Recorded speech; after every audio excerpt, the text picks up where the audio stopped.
रख के हौसला मेहनत करते रहेंगे कि रख के हौसला मेहनत करते रहेंगे, कहीं गिरे तो फिर से उठेंगे और अपने मंजिल की ओर बढ़ते रहेंगे। तो चलिए इसी के साथ आज का क्लास शुरू करते हैं।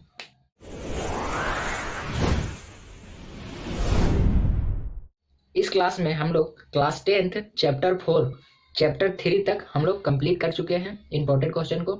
आज हम लोग चैप्टर 4 पढ़ेंगे जो है द्विघात समीकरण, जिसको इंग्लिश में हम लोग बोलते हैं क्वाड्रेटिक इक्वेशन। तो इस क्लास में हम लोग केवल इसका कॉन्सेप्ट पढ़ेंगे और नेक्स्ट क्लास में हम लोग इसका इंपॉर्टेंट क्वेश्चन को डिस्कस करेंगे। तो चलिए आज हम लोग इसका कॉन्सेप्ट पढ़ते हैं। कॉन्सेप्ट क्या है? सबसे पहले हम लोग जानेंगे कि द्विघात समीकरण होता क्या है। द्विघात समीकरण का मतलब है कि उसके घात में पावर 2 होना चाहिए, तभी तो द्विघात होगा ना। ठीक है। दूसरा बात हमको ये समझना है कि इसका मूल रूप होता क्या है। ठीक है, तो इसका मूल रूप होता है ax⁴ plus bx plus c equal to 0। ये इसका मूल रूप होता है। ठीक है, ए चेंज होते रहेगा, बी भी चेंज होगा और सी भी चेंज होगा। यहाँ एक्स² इसी तरह रहेगा और एक्स भी इसी तरह रहेगा। ठीक है, आगे यहाँ x² के साथ में जो गुना में होगा वो हमेशा a होगा और x के साथ में जो गुना में होगा वो b होगा और c हमेशा अचर होगा। अचर मतलब जो बदलता नहीं है, जैसे गिनती के सारे नंबर। तो ये सारे होंगे अचर, जो अचर होगा वो c कहलाएगा। ठीक है, तो अगर हमको ये मान के चलिए मेरा समीकरण दिया है और इसका हमको क्या निकालना हो, विविधकर निकालना हो, तो विविधकर हम लोग कैसे निकालते हैं? तो विविधकर निकालने का फॉर्मूला होता है b² माइनस 4ac।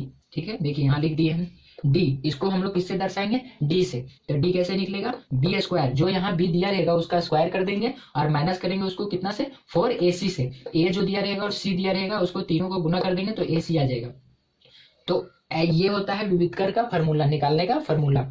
आगे अगर हमको इसको हल करके बताना हो कि हल करने के बाद x का वैल्यू क्या आएगा, तो उसको निकालने का फॉर्मूला होता है -b plus minus whole under root d/2a। ये इसका फॉर्मूला होता है। यहाँ से इसका वैल्यू 2 निकलेगा क्योंकि पावर 2 है तो 2 वैल्यू निकलेगा x का।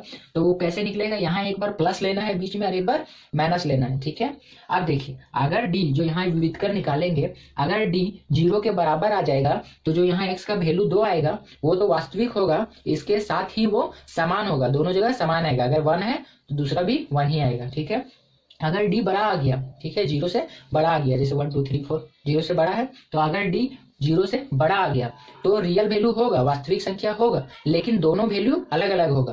बराबर आ जाएगा 0 के तो दोनों वैल्यू सेम होगा। अगर बड़ा आ जाएगा, d से बड़ा आ गया, d बड़ा आ गया 0 से, तो दोनों वैल्यू असमान होंगे, मतलब बराबर नहीं होंगे। तीसरा, अगर d छोटा आ गया, 1 से 0 से छोटा आ गया d, जैसे माइनस में आ गया, तो तब क्या होगा? तो सोल्यूशन जो समीकरण रहेगा वो हल नहीं होगा, वास्तविक संख्या आएगा ही नहीं। ठीक है, तो ये सारे थे कॉन्सेप्ट द्विघात समीकरण का, जिसको क्वाड्रेटिक इक्वेशन बोलते हैं। ठीक है, नेक्स्ट की क्लास में हम लोग देखेंगे इससे इंपॉर्टेंट क्वेश्चन जो पूछा जाता है। ठीक है, मिलते हैं तो फिर नेक्स्ट वीडियो में। तब तक अपना ध्यान रखें, अपने स्वास्थ्य का ध्यान रखें।